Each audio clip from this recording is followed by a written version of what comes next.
The last thing Nora Briggs did before the lights went out was count her tips. $47 and some change spread across the kitchen table in small, tired piles. Ones and fives, mostly a few quarters, one Canadian dime that somebody had slipped in by accident or maybe on purpose. She sorted them twice the way she always did, not because she enjoyed it, but because the counting gave her hands something to do while her mind did the harder work of figuring out what came next. The envelope from First Montana Bank sat at the edge of the table, red lettering, the kind of envelope designed to make your stomach drop before you even opened it. She had opened it that morning standing at the kitchen counter in her work uniform, coffee going cold beside her, and she had read every word carefully, the way her mother had taught her to read anything that mattered. $312 past due. A timeline that sounded reasonable on paper and felt like a countdown in the body. Then she had folded it along its original creases, set it back down, and driven to work. She had taken orders for 14 hours. She had smiled at the morning crowd and the lunch crowd and the dinner crowd. She had refilled coffee without being asked and remembered that Harold Tate took his eggs over easy and that the two sisters who came in every Thursday shared a piece of lemon pie and asked for extra napkins. She had done all of it on 4 hours of sleep in an empty stomach because she had forgotten to eat again, and when her shift ended, she had driven home through the first thin curtain of snowfall without turning on the radio because silence felt easier than noise. That had been 3 hours ago. Now the snow was not thin anymore. She could hear it against the windows pressing steadily, the kind of snow that did not announce itself loudly, but simply accumulated with a patience that eventually became its own kind of violence. The wind had picked up sometime around 9. By 10, it was moving the pine tree at the corner of the yard in long, slow arcs that she could see from the kitchen window whenever the outside light caught the branches. The power went out at 10:32. She knew the exact time because she was looking at the clock on the microwave when it happened, all the numbers blinking once and then going dark. The lamp in the living room went with it. The refrigerator stopped its low, constant hum. The house became very quiet in the way that only happens when electricity leaves and you realize how much noise it had been making all along. Nora sat in the dark for a moment without moving. Then she got up and found the flashlight in the drawer beside the stove, the one she had put there 2 winters ago and never moved. The batteries were low but still working. She lit the 3 candles on the windowsill, found the box of matches she kept on top of the refrigerator, and turned on the propane camp lantern that Aaron had bought at a hardware store sale and never once used for camping. Aaron had bought a lot of things for trips they never took. She set the lantern on the kitchen table next to the bank envelope and looked around the room in the warm, unsteady glow. The kitchen was small but clean. She kept it that way not for company, since there had not been much company in 2 years, but because disorder made her feel like things were further out of control than they already were. The dish rack held 2 plates and 1 mug. The window above the sink was glazed with frost. On the wall beside the refrigerator, photographs were arranged the way her grandmother used to arrange them, close together, almost overlapping, as if the people in them could keep each other company. She did not look in the photographs. She looked at the envelope instead. She had $47 on the table. She had 63 in her checking account. She had a jar of coins above the refrigerator that she had not counted in months. 6 weeks ago, she had still been employed. She had worked at Blue Ridge Diner for 14 years, longer than most marriages in that county. She had once joked to a customer, and the customer had laughed and left her a good tip, and she had felt something simple and uncomplicated about the exchange that she missed now. 14 years of 6 a.m. shifts and double shifts and covering for other people, and never once calling in sick even when she should have. Marcus Venn had owned the diner for 11 of those 14 years. He had bought it from the original family and kept the name and most of the furniture and changed almost everything else gradually, the way people change things when they want you not to notice. He was not the worst employer she had ever had. He was not the kind of man who shouted or threw things. He was the quieter kind of difficult, the kind that smiled while he was doing something wrong and made you feel like you were the unreasonable one for noticing. The skimming started small, $1 here, $2 there, taken from the communal tip jar before it was divided. She had noticed for months before she said anything. She had done the math carefully on a napkin in the break room and then redone it at home on a piece of notebook paper, and both times it came out the same. She was not imagining it. When she brought it up calmly, privately standing in the office doorway while Marcus sat behind his desk, he had looked at her the way a man looks at someone who has just said something embarrassing in public. He said the accounting was fine. He said it with a smile. She had gone to the county sheriff's office the following week with her napkin math and her notebook paper. The deputy behind the desk had been polite. He had taken her name and the name of the business. He had told her someone would follow up. The deputy's name was Gary Holden. Marcus Venn's wife was a Holden. She found that out later, though she supposed it did not matter whether they were second cousins or third. What mattered was that nobody followed up. 3 weeks after that, she had been let go. Restructuring, Marcus called it. He had given her 2 weeks of severance in an envelope and thanked her for her years of service and shaken her hand, and she had taken the envelope and walked to her car and sat in the parking lot for 20 minutes before she could make herself drive home. That had been 6 weeks ago. She pressed both palms flat on the kitchen table and looked at $47 and thought about $312. She was not a woman who cried easily. Life had not made her that way. She had grown up in a house where money was always discussed in the same hushed tone as illness, something present and serious that you managed without making a scene. She had carried that habit into adulthood and into this kitchen, and through 2 years of widowhood, without falling apart, or at least without falling apart in any way that was visible. She picked up the envelope, folded it once more, and put it in the drawer. Then she went to the window to check the snow. It was worse than she had realized. The yard light was buried up to its base. The driveway had disappeared entirely beneath a smooth white surface that the wind was sculpting into uneven ridges as she watched. The pine tree was barely visible. She could just make out the shape of Aaron's truck under the tarp at the side of the yard, at a low, dark shape with snow building on its edges. She had not driven it since the accident. She had meant to sell it. She kept not doing that. She was standing out of the window with her arms folded across her chest when she saw the headlights. They came from the county road, moving slowly, swinging wide and unsteady in a way that was not normal. She counted 2 sets of lights, then 3. They slowed near her driveway, and for a moment she thought they were going to pass, but they did not pass. They turned in. Her first instinct was to step back from the window. She stepped back. She stood in the kitchen and listened to the sound of engines. Heavy, deep-throated engines, the kind that motorcycles make when the pipes are cold and the RPMs are low. She heard them slow and cut out one after another until the only sound was the wind and the ticking of the battery clock on the wall that had kept going through the power outage without caring. She heard boots on the porch steps, not one pair, multiple pairs. She moved to the drawer beside the stove and reached past the flashlight to Aaron's old spotlight in the back. Heavier. She gripped it without turning it on. Then the knock came. 3 knocks, deliberate, not frantic. The knock of someone who had decided to knock and was not going to apologize for it. She went to the front door and did not open it. She put her hand on the deadbolt and left it there. A voice came through the wood. A man's voice, roughened at the edges, but controlled, the kind of voice that had practiced staying level in situations where level was difficult. "Ma'am, I apologize for coming to your door this late. My name is Rex Dalton. We had a man come off his bike about a quarter-mile back. His shoulder is in bad shape. We saw your light, and we need to get him out of this cold." She did not respond. The voice continued. "We are not going to force anything.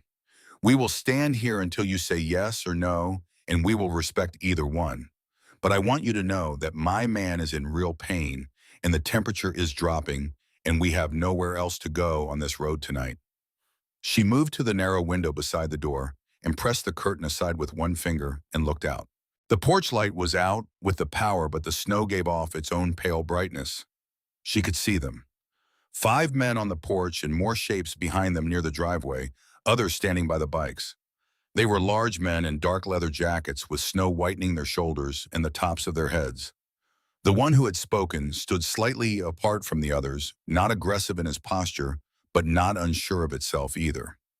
At the base of the porch steps, sitting on the lowest one with his back against the post and his right arm held close to his chest, was a 6th man. Gray-faced, shivering in a way that had moved past voluntary. She looked at the man who had spoken.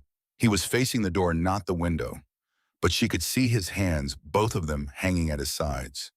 Open, not reaching for anything. She unlocked the deadbolt. She opened the door 4 inches and kept her body in the gap. The man she assumed was Rex Dalton did not move toward her. He held still and she could see him better now. He was somewhere in his early 50s with a face that had been weathered by years of outdoor living. There was a scar along his jawline on the left side, a thin, pale line that had been there long enough to settle into his face like it belonged. His eyes were dark and steady. She said, "How bad is he hurt?" Rex said, "His shoulder came out of the socket when he went down. Walt, our medic, says it needs to be set, but he does not want to do it in the cold. He has been on that step for 15 minutes. She looked past Rex at the others. They had not moved closer. They were standing in the snow with their hands visible, which she noticed, and she thought it was probably not an accident. She said, "How many of you are there?" Rex said, "8, and none of us are going to give you a moment's trouble." She looked at him for 3 full seconds. The wind pushed a sheet of snow across the porch, and it rattled against the railing. She opened the door the rest of the way. She said, "Boots off before you cross the threshold." She said it the way her mother had said it, and her grandmother before that, as a fact, not a request. And Rex Dalton nodded once and turned to the others and said it quietly without drama. And every one of them bent to their laces without comment. She stepped back and let them bring the injured man in first. His name was Tommy Flynn, she learned later. In that first moment, he was just a man in pain who needed to sit down, and she pointed to the kitchen chair, and Walt Gallagher, who was broad-shouldered and gray-bearded, and moved with the competent economy of someone who had handled worse injuries in worse conditions, knelt beside him without being asked and began working. The others came in after filing through the front door with their boots held in their hands. 8 men in leather jackets in her small kitchen and living room. The space should have felt threatening, but it did not feel threatening. It felt crowded, which was different. They stood back from the walls and touched nothing and spoke to each other in low voices, and she watched all of it from where she stood beside the counter. Rex stayed near the door. He looked around the room the way a careful person looks at a room, not prying, just noting. He looked at the warm, unsteady light on the table, the bank envelope in the drawer. She had not closed all the way, the photographs on the wall. He looked at the photographs the way everyone looked at them the first time they came into this kitchen. A sweep of the eyes that usually ended at Aaron's army portrait, or the wedding photo, or the one of her and Aaron at the coast squinting into the sun, laughing at something she could no longer remember. Rex looked at all of them. Then he stopped. He stopped at the photograph on the far right, the one she had not taken down, even though she had taken down 2 others in the months after the funeral. A group photograph, a row of soldiers in desert sand squinting at whoever was behind the camera. Aaron was third from the left, taller than the men beside him, with that particular expression he wore when someone told him to smile, halfway there and halfway somewhere else entirely. Rex stood in front of that photograph for a long time, long enough that the young one, Danny Cobb, glanced at him and then looked away, long enough that the room noticed without saying so. She was about to say something when Rex turned away from the photograph and looked at Walt and said something low that she could not hear. Then he turned to her and his voice had shifted, gone to a different register, quieter and more deliberate. He said, "Ma'am, I need to ask you something." She waited. He said, "When was the last time someone checked your furnace? Your exhaust pipe specifically?" She said, "I am not sure I understand the question." Rex said, "I am smelling something I do not like in here. It is faint, but it is there. Do you have a carbon monoxide detector?" She thought about it. She said Aaron installed one. In the hallway, I think. He asked if he could look at it, and she pointed down the hall. He walked there without urgency, and she heard him stop, heard the small click of a detector being checked, and then he came back and his face had changed in a way she could not immediately name. He said, "When did your headache start?" She looked at him. She had had a headache since mid-afternoon. She had attributed it to the long shift and the bad sleep and the stress of the envelope and the general weight of the day. She had not thought anything of it. She said this afternoon, "But I thought it was just." She stopped. He said carefully, "How long have you been feeling tired? Not the regular kind of tired. The kind that sits behind your eyes, the kind that sat behind her eyes." She had been sitting at this table for 3 hours feeling exactly that. She had thought it was grief. She had thought it was the accumulation of 6 weeks of bad news and 14 years of early mornings and 2 years of sleeping in a bed that was too large and too quiet. Rex reached into the inside pocket of his jacket and pulled out a small black device the size of a deck of cards and set it on the table and pressed the button. Within 40 seconds, it began to chirp. The sound was small and electronic and not dramatic at all, but the room went very quiet when it happened. Tommy stopped making sounds of pain. Danny turned from the window. The others scattered through the kitchen and the edge of the living room and all turned toward it.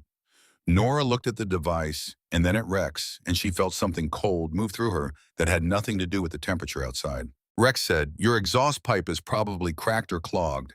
It happens in old houses in Montana winters. The gas builds up slow and you do not notice because you are used to how you feel and you think you are tired." She said, "How bad is it?" He said, "We got here when we got here. I am going to call that good." She sat down in the nearest chair. Her legs had made the decision before she did. Walt came to her immediately and checked her pulse, asked if her stomach felt strange, if her vision had been unsteady. She answered in a voice that was steadier than she expected considering. Rex opened 2 windows a careful inch each, letting thin, cold blades of outside air into the kitchen. Then he went to the back of the room and crouched near the furnace closet and opened the small access panel and looked inside with his flashlight without touching anything. He said, "Wade." Wade Mercer, the one with the gray ponytail and the quiet eyes of a man who had repaired many things, came over and looked with him and said one word. "Cracked." Rex stood. He said, "We can put a temporary seal in place tonight and replace it properly when the storm breaks." Nora looked at the carbon monoxide device still chirping on her table. She said, "I slept next to that furnace last night." Rex did not let his expression break. He nodded the way you nod when someone has given you information that matters and you do not want to show them how much. Then he said, "I am very glad we are here tonight." Wade and Danny opened the second window and used folded towels to manage the draft so the house would clear without losing all its warmth at once. Walt checked Nora again and said her levels were concerning but not critical and that fresh air and time would do the work.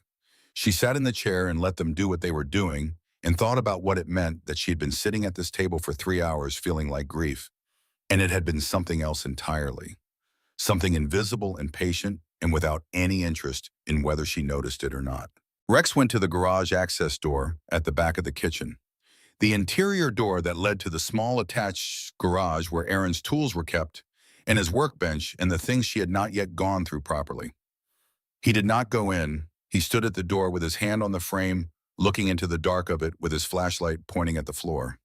She said, "You can go in," for the furnace access. He said, "Wade already went in through the exterior. He is handling it. He paused. "There is a toolbox in here, Army surplus iron painted green." She said, "Yes. Aaron brought it back after his discharge. He said they were going to scrap it." Rex said, "Have you opened it recently?" She said, "I have not opened the garage at all. Not since the winter before last." Rex was quiet for a moment. He kept his eyes on the toolbox she could barely see in the dark of the garage. Then he said Aaron had a habit of writing letters he did not always send. He told me once that putting something on paper was the only way he knew to hold a thing still long enough to understand it. She said, "I know. I have a shoebox of them." Rex said, "I think there may be something in that toolbox you should see. Not tonight with everything else, but before morning, with your permission." She looked at him. She said, "What kind of something?"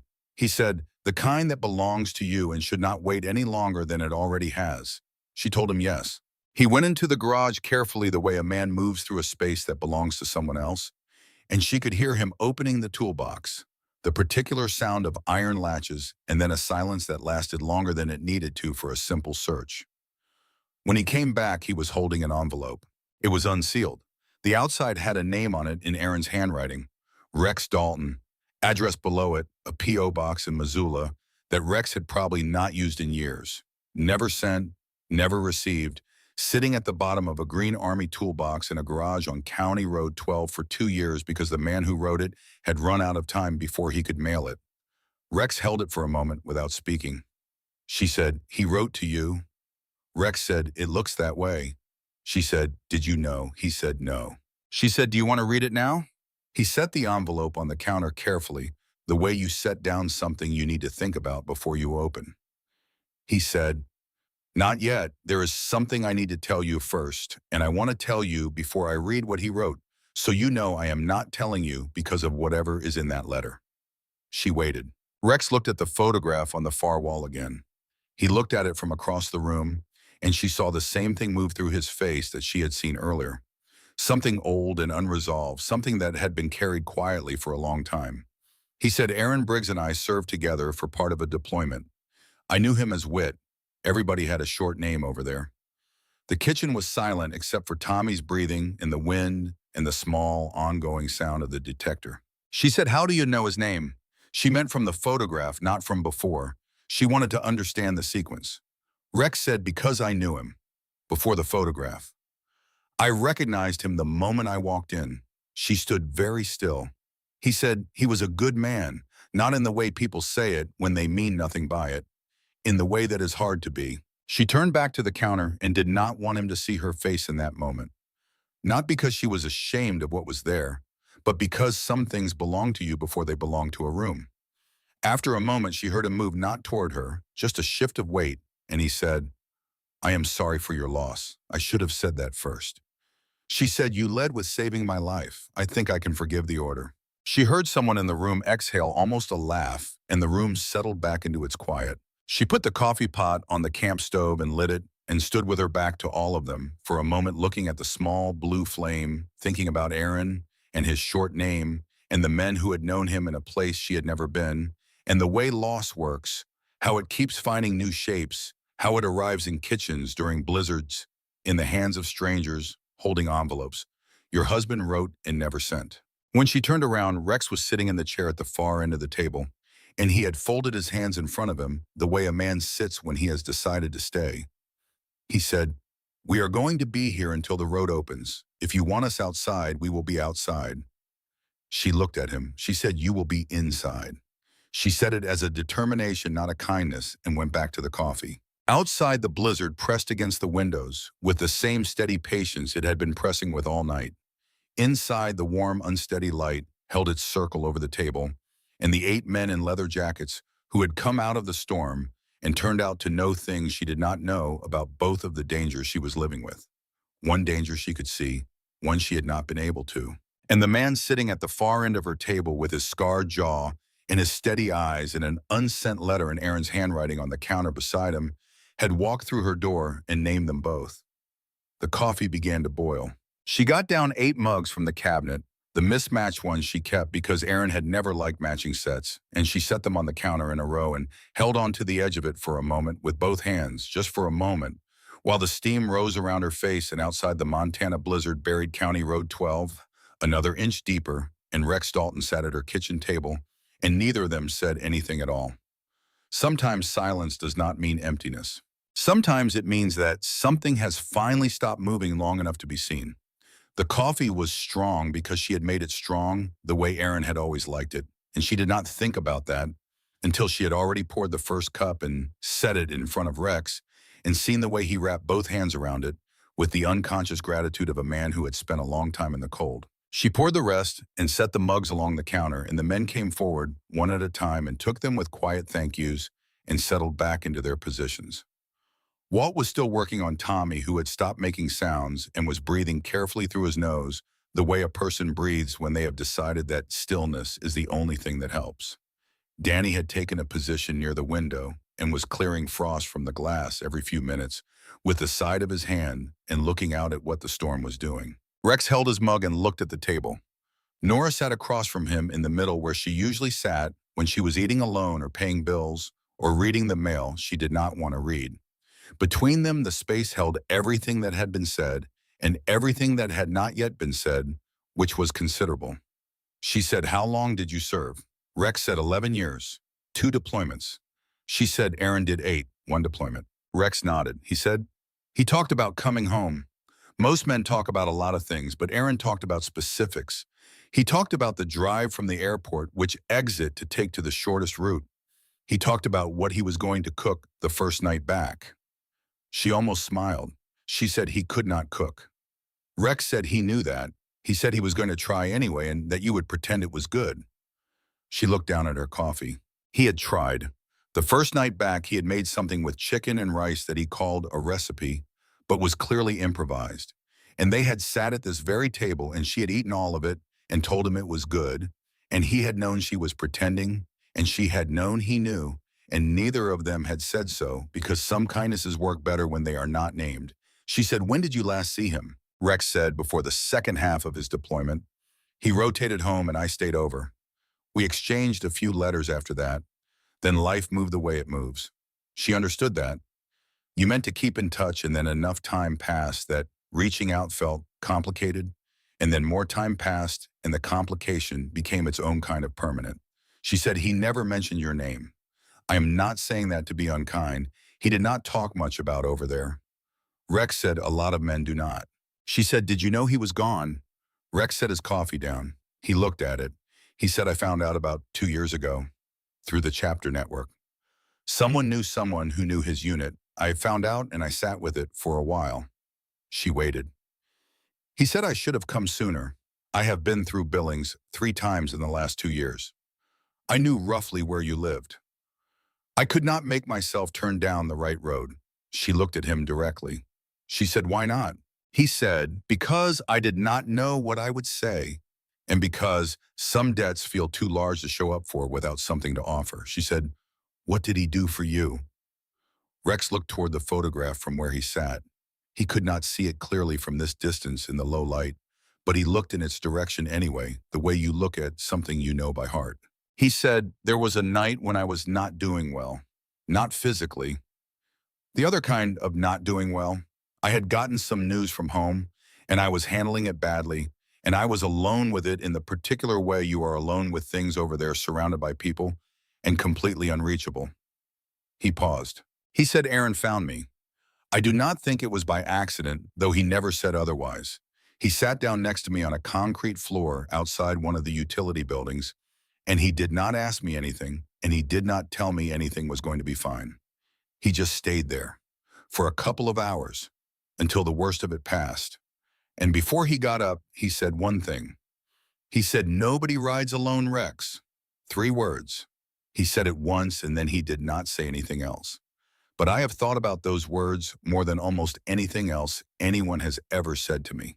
The kitchen was very quiet. Nora said, "That sounds like him." She said it softly, the way you say something when it fits perfectly with what you already knew. She stood and went to the counter and stayed there for a moment with her back to the room. Her shoulders rose and fell once slowly.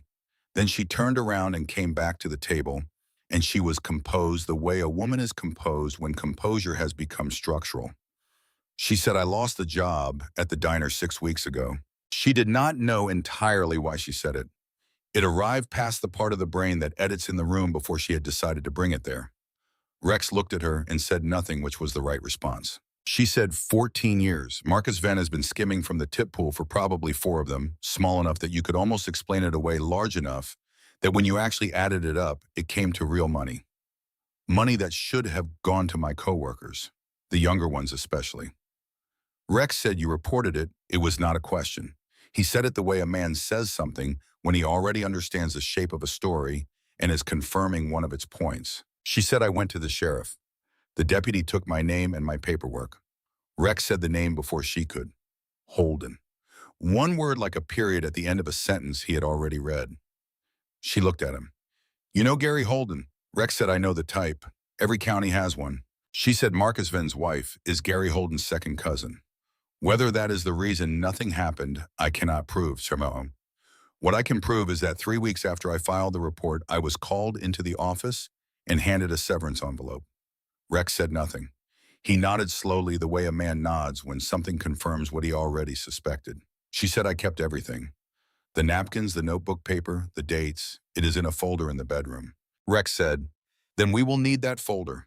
From across the room, Danny said quietly without looking away from the window, "The roads are completely gone. Nothing is moving on that county road until the plows come through." Rex said, "When do the plows usually run on a road like this?" Nora said, "Depends on the storm.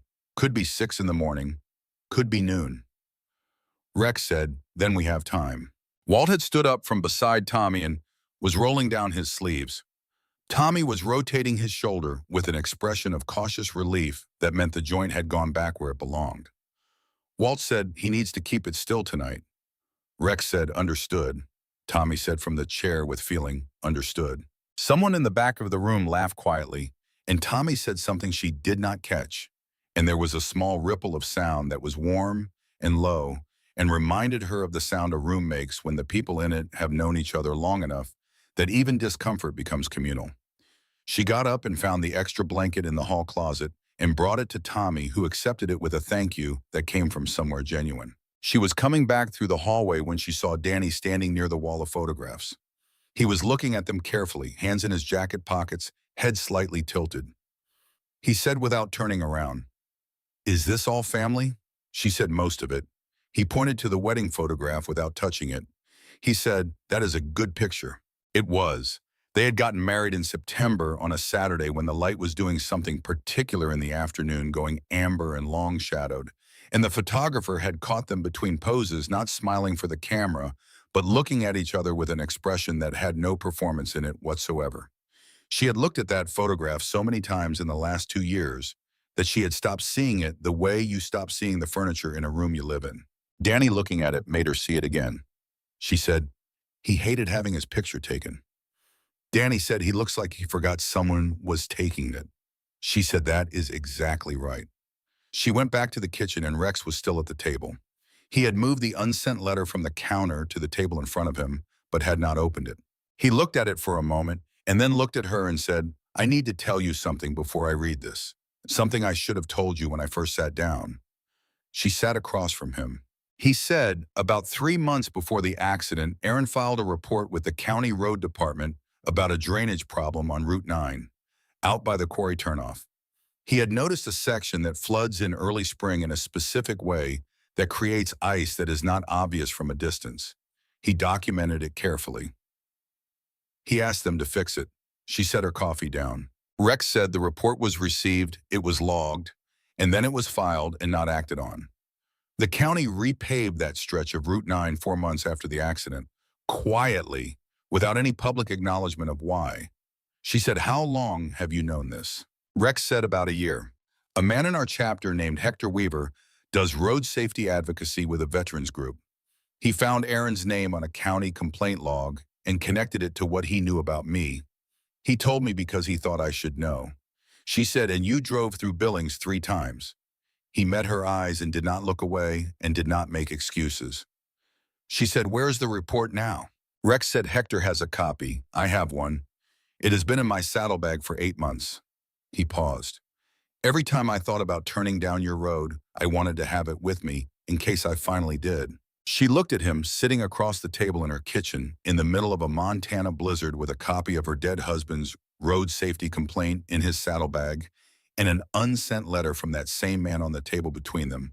And she thought about the word debt and what Rex had said about things that feel too large to show up for without something to offer.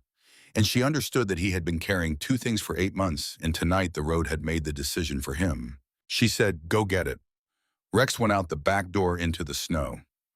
Wade came in from the garage side door stamping his boots and said the temporary seal on the exhaust pipe would hold through the night, but the cracked section needed to be replaced properly with materials he could get from any hardware store. Danny said from the window, "Roads will be clear by 9 if the storm breaks the way it looks like it is going to break." Wade looked at Nora. He said, "With your permission." She said yes. Rex came back with snow on his jacket and a document in a clear plastic sleeve that he set on the table in front of her, several pages typed on county letterhead with a handwritten date in the top right corner and a signature at the bottom that she recognized the way she recognized everything of Aaron's without having to study it. He had signed it 2 months and 11 days before he died. She picked it up. She read it the way she had learned to read anything that mattered, carefully and completely, giving each paragraph its due. It was methodical and specific. Aaron had described the drainage problem in precise terms, measured distances, noted the dates he had observed the ice formation, explained the sight line problem from the western approach. He had used language that was plain and factual and completely unambiguous. He had asked the county road department politely, but without softness, to address the drainage infrastructure before the spring thaw created further hazard. The report had been received on February 14th. Aaron had died on April 3rd. The county had repaved that section of Route 9 on July 17th. No public statement, no acknowledgement, no connection drawn officially between the report and the repaving. Just a stretch of road that was one thing before April 3rd and a different thing after July 17th, and a man's name on a complaint form that sat in a county file between those two dates doing nothing. She set the papers down flat on the table and smoothed them with her palm. Rex said Hector knows an attorney who works with veterans' families on government negligence cases. He is not promising anything. He is offering a conversation. She said, I am not doing this for money. Rex said, I know that. She said Aaron noticed something dangerous and he tried to fix it, and they ignored him, and then he died on the exact piece of road he warned them about. That is what this is. Rex said yes, and it should be on the record. Not because it changes what happened, because he was right, and people who are right and ignored deserve to have that acknowledged somewhere official and permanent. She folded the document carefully along its original lines and set it beside the lamp. Then she looked at the unsent letter still on the table between them. She said, read it. Rex picked it up. He unfolded it carefully, the way you handle paper that has been folded for a long time and might not be as strong as it looks. He read it in the quiet way he did most things, without expression, giving the words time. When he finished, he did not put it down immediately. He held it and looked at it for another moment, and in the warm, unsteady light, she could see that whatever Aaron had written had found the place in Rex, that all the road and all the years had been layered over, and that those layers were not in fact as permanent as they appeared. He set the letter on the table and she looked at him, and he looked back at her, and she said, what does it say? He smoothed the page with one hand. He said, he wrote that he had been meaning to come find me, that he had heard through someone in the unit that I had left the service and was riding, and that he thought that sounded right for me. He wrote that he had not forgotten that night on the concrete floor. He wrote that he had thought about what it meant to let someone stay when you are at your worst, and that he thought most people never learned how to do that, to simply remain without needing the situation to be different than it was. He stopped. She waited. He said, he wrote at the end that if I ever found myself on a road that went through Billings, Montana, I should turn down County Road 12 and knock on the door. He said Nora makes good coffee and would not mind the company. The kitchen went very still. She looked at the window where frost had built up along the lower edge of the glass, and the outside world was white and opaque and silent in the way only a blizzard makes a world silent. She looked at it for a long time. Then she said, he was right about the coffee. From the parlor, Tommy made a sound that was not quite a laugh, but had the same effect on the room, and she felt something inside her loosen. Not break, not collapse, just loosen. The way a knot loosens when the right amount of steady pressure is applied from the right direction over enough time. Rex folded the letter and held it. She said, keep it. He said, it has your name in it. She said, it has yours first. Keep it. She paused. He wrote it for you. He just did not get to send it. Rex put the letter in the inside pocket of his jacket where he kept things that mattered, and she saw him do it and was glad. Outside, the pitch of the wind had shifted, not weaker exactly, but less aggressive, as if it had made its point and was beginning to consider moving on. Danny said from the window that the snow was falling more vertically now, less sideways, which he said was a good sign. Rex looked at his watch. It was nearly 2 in the morning. He said, you should try to sleep if you can. We will keep watch on the furnace and the detector and wake you if anything changes. She said, I do not expect you to stand guard in my house all night. Rex said, we are not going anywhere before the road opens. We are going to be in your house whether we are sitting still or being useful. We would rather be useful. She thought about that. She said Aaron used to say that too, that waiting was just work you had not identified yet. Rex looked toward the photograph. He said, that sounds right. She stood and brought the extra quilts from the hall closet and laid them over the back of the couch and the armchair, and told Danny where the second lantern was, and told Walt that the bathroom was down the hall and there were extra towels in the cabinet above the toilet. She was at the bottom of the stairs when Rex said her name. She turned. He was still at the table. He had not moved the road report from where she had said it. He looked at her across the length of the kitchen, and the warm, unsteady light was between them, and the unsent letter was in his pocket, and the county's document was on the table, and the photographs were on the wall, and none of it was fixed, none of it was resolved, but all of it was at least now in the same room as the people who needed to know about it. He said, I am sorry it took me this long to stop. She thought about saying it was all right because it was partly true and would have been easy. She thought about saying he was here now, which was also true, Instead, she said, he was right about you. Rex said, what did he say? She said, he told me once, not long after he got back, that the best men he had met were not the ones who never got scared. They were the ones who were scared and came anyway. She went upstairs. She lay on her side of the bed and listened to the low sounds of the house below her. The occasional shift of weight, a murmur of voices, once a sound that might have been someone laughing quietly at something Wade said. She listened to the storm diminishing outside, running through what it had and beginning to exhaust it. She thought about February 14th. Aaron had filed that road report on Valentine's Day. She had given him a card with a cartoon dog on it, and he had laughed and stuck it to the refrigerator, and it had stayed there until after the funeral. She thought about him sitting down to write the report with the same care he brought to everything he believed mattered, measuring distances, noting dates, signing his name at the bottom in the handwriting she knew as well as her own. She thought about Rex carrying that report in his saddlebag for 8 months. She thought about what it meant to carry something you do not know how to put down. The wind had softened to a presence rather than a force. Below her, the house held 8 strangers in its rooms, and not one of them was there by any reasonable plan, and all of them were there for exactly the reason they needed to be. For the first time in a very long time, the weight that Nora Briggs had been carrying was being held by more than one set of hands quietly in the dark, without asking anything of her except that she rest. She closed her eyes. She woke to the sound of engines, not the irregular pressure of the storm which had been against the house all night, but a different kind, mechanical and purposeful, the sound of machines operated by people who knew where they were going. She lay still for a moment, oriented herself, remembered everything. Then she got up. The bedroom window faced the road and she went to it and looked out, and the first thing she noticed was the light. Morning had come in the way Montana winter mornings come, not warm, not dramatic, just a slow gray brightening that turned the snow from dark blue to white and made the yard look clean and completely transformed. The drifts were chest high along the fence line. The driveway had disappeared. The pine tree wore a heavy accumulation on its upper branches.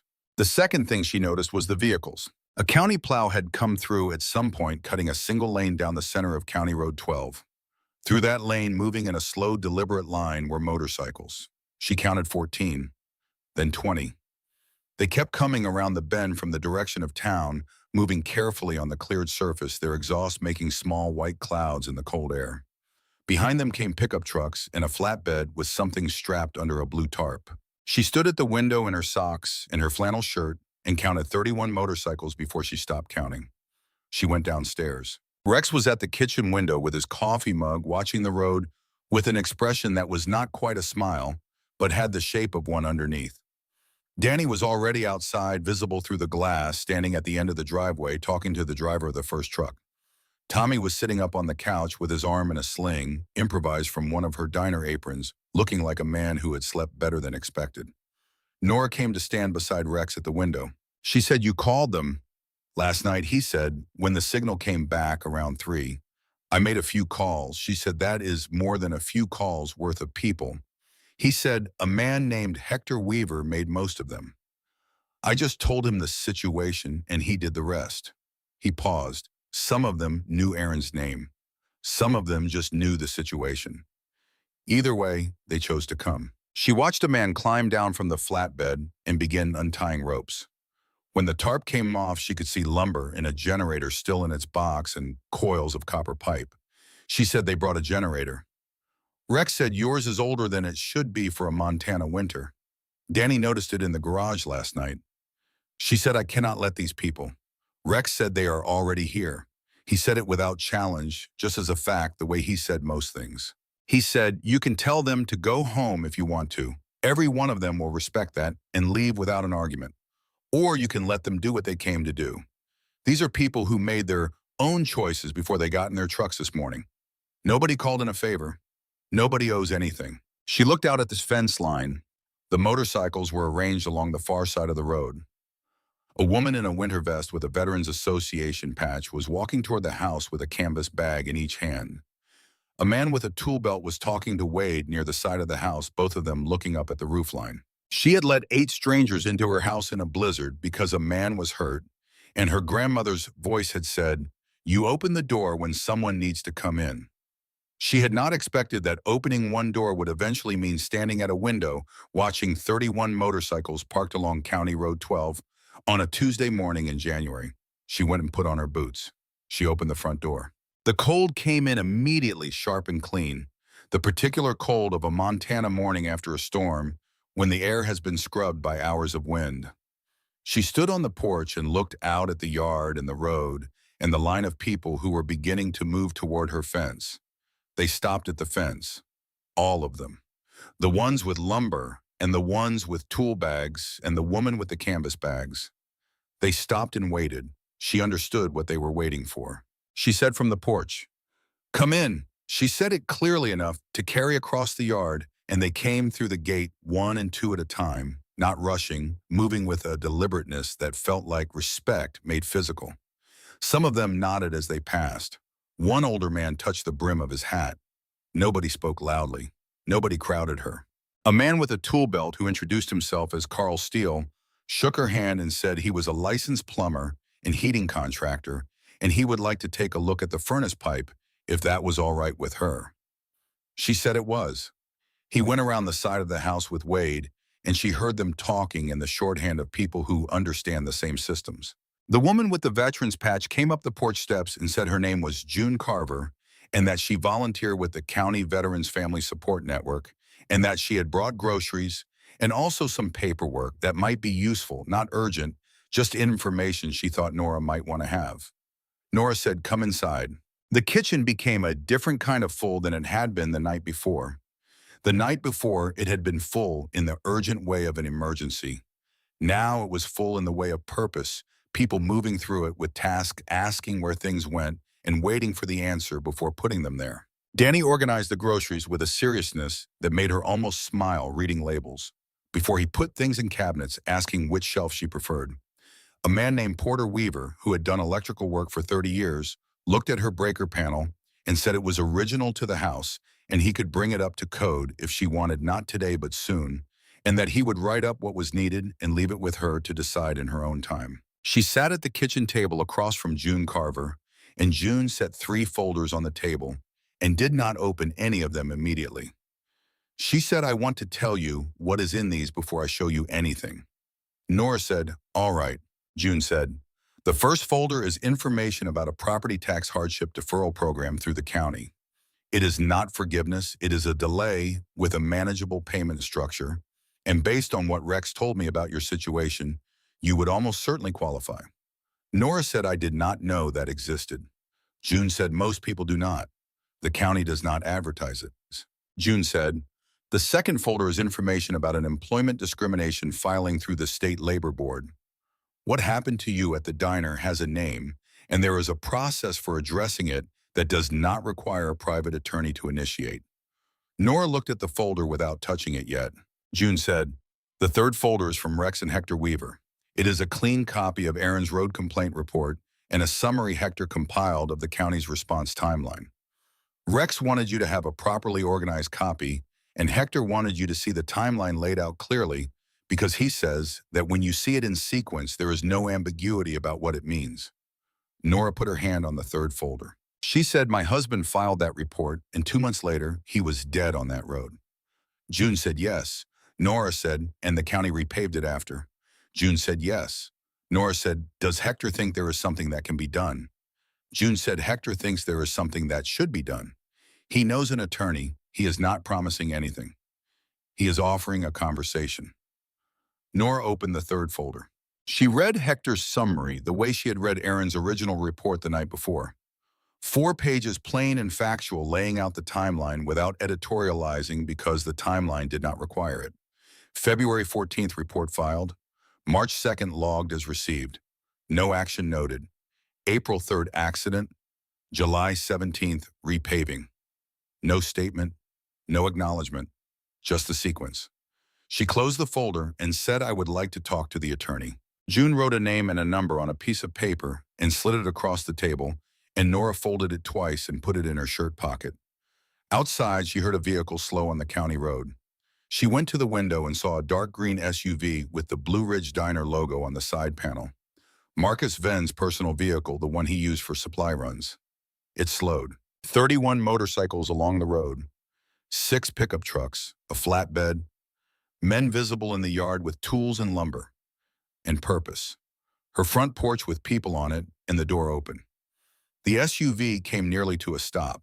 She could not see through the tinted glass, but she felt the quality of that stillness, the particular way a man stops when he is confronted with something he did not expect and cannot easily process. She counted the seconds. 1, 2, 3, 4. Then the SUV pulled forward and rounded the bend and was gone. She stood at the window until the sound of its engine disappeared completely. Then she turned back to the table and said to June, "Tell me about the labor board process." And her voice for the first time all morning carried nothing in it but clarity. Rex came in from outside sometime around 9:30 with cold on his jacket and an expression that was the closest thing to satisfaction she had seen on him. He poured the last of the coffee and drank it cold, and Carl Steele came in behind him to say the exhaust pipe had been cut out and replaced and the furnace was operating correctly, and he would like her to come see the work so she understood what had been done to her own house. She went outside with Carl and he showed her the new section of pipe and explained the failure point in the old one and what to watch for in future winters. He spoke to her the way a person speaks to someone they assume is competent, which was a courtesy she did not always receive. She looked at the new pipe in the clear winter light. She said, "What do I owe you?" Carl said, "Nothing." She said, "I cannot accept that." Carl said, "You already accepted it. That is how this works." She stood in the yard and looked at the cleared paths and the repaired roof flashing and the new generator now installed and running with a steadiness her old one had never managed. She looked at all of it and thought about what it meant to receive things without being able to balance the ledger immediately. She went back inside. The kitchen had been put back in order. The extra quilts were folded on the couch. Danny had swept the floor, which she noticed specifically that someone had found her broom and used it and leaned it back in its corner correctly. She made a full pot of coffee with the grounds from the new groceries and set it on the table, and did not say it was open to anyone who wanted it because they all knew. Rex sat down across from her in the same chair as the night before. She said, "There is something I want to show you." She went upstairs and came back with the shoebox. She set it on the table between them and opened the lid. The letters were organized by date, both kinds, the ones Aaron had sent and the ones he had not. She took out one from the unsealed pile and set it on the table. She said, "He wrote this about 8 months before he died. He did not send it. I found the whole pile of them when I was clearing the closet 6 months after the accident." Rex looked at the envelope without touching it. She said, "He wrote about you in this one, not the whole letter. A paragraph. I want you to hear it from the page." She unfolded the letter and found the paragraph and read it aloud. She read, "There is a man I served with named Rex who I think about sometimes when I am having a hard day. Not because he was the strongest man I knew or the best soldier, though he was both of those things. Because one night when I sat down next to him in the dark, he let me. He did not send me away, and he did not perform being fine, and he did not make me feel like my being there was an imposition. He just let me sit there and be useful in the only way I knew how to be useful that night, which was simply not leaving. I think that is underrated. The willingness to let someone stay." She folded the letter. Rex put both hands flat on the table and looked at them. He looked at them for a long moment, and she let the silence be what it was, which was the opposite of empty. He said finally, "He deserved better than what that road gave him." She said yes. He said, "We are going to make sure the right people know what he filed and what was ignored, not for money, for the record. So it is somewhere official and permanent that Aaron Briggs saw a dangerous thing and tried to fix it and was not listened to." She said he would have said the same thing. Rex said, "I know." She looked at the shoebox. She said, "Do you want to read the rest of the letter?" He said, "If you are willing." She pushed it across the table. He read it with the same attention he gave everything. When he finished, he folded it and held it for a moment, and she could see in his face that whatever the rest of it said had found the same place in him that the first paragraph had found. She took it back and put it in the box and closed the lid. From outside, Danny called that the crew was about ready, and did anyone know where Rex had put the tire pressure gauge? Rex stood. He said 5 minutes. He went into the living room, and she heard the efficient exchange of a group preparing to move the low voices.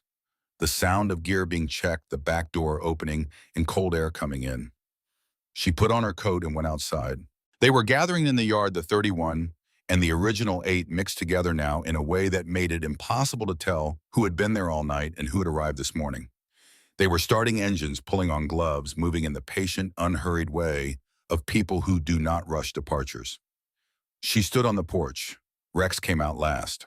He stopped at the bottom of the porch steps and looked up at her, and she looked down at him, and the winter light was flat and honest across the yard, and the snow and the row of motorcycles along the road. She said, "You were right that you should have come sooner." He said, "Yes." She said, "But you came when you came, and this was when it was needed." He looked at the yard, the cleared paths, the new generator, the repaired pipe, the groceries, the folders on the table, the name and number in her shirt pocket. He looked at all of it, and she could see him taking an accounting of it the way he had taken an accounting of things all night, quietly and completely. She reached into her coat pocket. She had gone upstairs for this before she came down. She held it out. A photograph, a smaller one from the shoebox, not the group portrait she was keeping on the wall.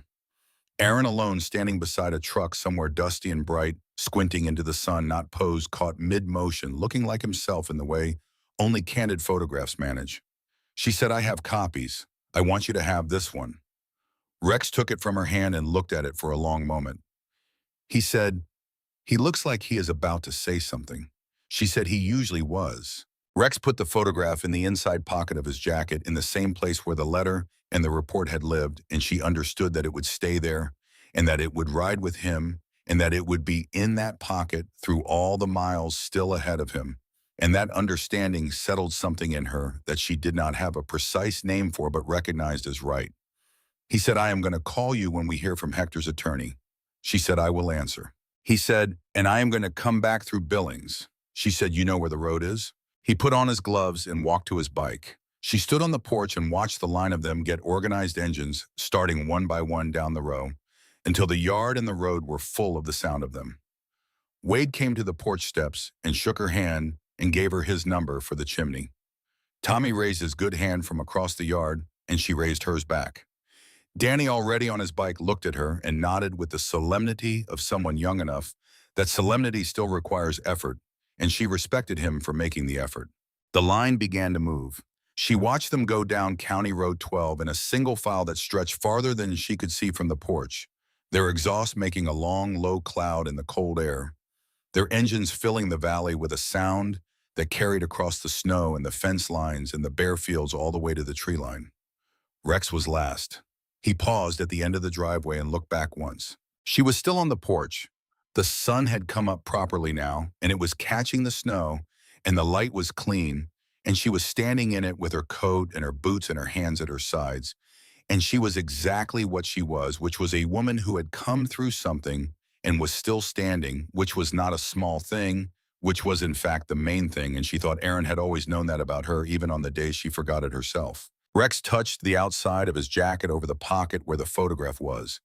Then he pulled onto the road and followed the line, and she watched him until the last engine sound rounded the bend. Somewhere past the edge of town on Route 9, where the road curved near the quarry turnoff, Rex Dalton rode through the section that had been repaved on a quiet July morning 2 years ago.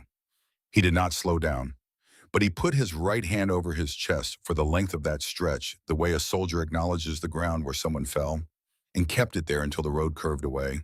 And then he brought it back to the handlebar and kept riding and let the miles do what miles do, which is carry you forward whether you are ready or not. Nobody saw it. Nobody needed to. Nora stood on the porch for another minute after the last engine sound was gone. The yard was quiet. The road was quiet. The snow held the morning light without giving any of it back. The apple tree at the far corner stood in its bare winter shape, all structure and no softness, the one Aaron had planted the spring before his deployment, and which had never produced more than a handful of small sour apples, and which she was never going to cut down. She went inside. She hung up her coat and went to the kitchen table and opened the first folder, the property tax deferral, and found a pen, and sat down and began to read through the application carefully. She filled it out in her careful handwriting, the handwriting her third-grade teacher had said was the neatest in the class, and set it aside to be mailed. Then she opened the second folder. She wrote Marcus Venn's name in the space provided for the employer, and she wrote the dates and the amounts and the name of the deputy she had spoken to and the date of her termination, And she wrote it all in the same plain factual language she had learned from a man who believed that facts stated clearly were the most honest form of argument. Around 11, she heard a car and looked out to see Linda from down the road pulling into the driveway, her truck finally free of the snow. Linda was 72 and had been her neighbor since before Aaron died and had checked in periodically with the undemanding consistency of a good neighbor. Linda came to the door and Nora let her in, and Linda looked at the new generator through the window and the cleared paths and said, "What in the world happened here?" Nora said, "I had some help." Linda looked at her with the particular attention of someone who has known you long enough to read the difference between all right as a dismissal and all right as a true report. She apparently read it correctly because she nodded and took off her coat and sat down, and Nora made coffee and they sat at the table the way women sit when there is nothing that needs to be performed. Eventually Nora said, "I am going to be fine. I do not mean it in the way I usually mean it." Linda said, "What way do you usually mean it?" Nora said, "The way where I mean, please stop asking," Linda said. "And the other way?" Nora looked at the completed applications on the table and the name in her shirt pocket and the notepad by the stove with Wade's number and the shoebox on the counter and the spot on the wall where she had decided sometime in the last hour to hang the second photograph of Aaron, the candid one, the one where he looked like he was about to say something. She said the way where it is actually true. Linda looked at her for a moment. Then she said, "Good," and poured her own coffee and did not say anything else about it. They sat in the warm kitchen while the afternoon light moved across the floor in the slow way of winter light, which has more time than summer light and seems to know it. The furnace ran, the generator hummed in the shed. The folders sat on the table with their quiet insistence that options existed even when you had not known to look for them. On the wall, the photographs held their arrangement close together, almost overlapping, as if the people in them could keep each other company. Aaron was in his photo on the far right, the group portrait caught between a smile and somewhere else, looking like himself. She had not moved that photograph in 2 years. She was not going to move it now. But she went to the counter and took the small photograph Rex had held that morning, Aaron alone by a truck in the desert sun, and she found the space on the wall she had decided on, and she pressed it firmly against the nail that was already there in the plaster, as if it had always been waiting. She stepped back. Aaron looked like he was about to say something. He usually was. She went back to the table and sat down and opened the third folder and laid Hector Weaver's summary flat on the table and smoothed it with her palm and read the attorney's name on the piece of paper one more time, and then she picked up the pen and wrote the date at the top of a clean sheet of notebook paper and began in her careful and unhurried handwriting to compose the first letter of what was going to be a long and necessary conversation. Outside, the Montana winter held its cold and brilliant silence over everything. The yard and the road and the fields and the tree line and the section of Route 9 by the quarry turnoff and all the miles between this kitchen and wherever Rex Dalton was riding right now. Inside, a woman sat at a table in a house that was warm and repaired and no longer silent in the way that means alone, and she wrote in the plain factual language of someone who had learned from the best that the truth stated clearly and without apology is the most honest form of argument there is. And the furnace ran, and the light moved, and the afternoon came on.